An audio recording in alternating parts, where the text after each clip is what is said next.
It's because Abdurrahman ibn Auf was a prominent beneficiary of the secret that we want to share with you today, which is that Allah subhanahu wa ta'ala promises to multiply our wealth manyfold when we donate. He says in the Quran in Surah Al-Baqarah verse 245, who is it that would loan Allah a goodly loan so he may multiply it for him many times over? He also says in Surah Al-Anfal in verse 60, whatever ye shall spend in the cause of Allah shall be repaid unto you, and ye shall not be treated unjustly. The Prophet ﷺ also said, whoever facilitates the affairs of a person in distress, Allah the Almighty will facilitate his affairs in this world and in the hereafter. He also famously said that charity does not in any way decrease wealth. Islam has flourished for 1400 years now, and throughout that time, a small group of practicing Muslims have become incredibly wealthy by following one little known and very counterintuitive secret.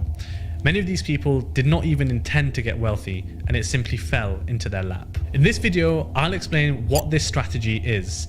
Abdurrahman ibn Auf is one of the 10 promised Jannah by the Prophet ﷺ, and one of his many characteristics was his generosity.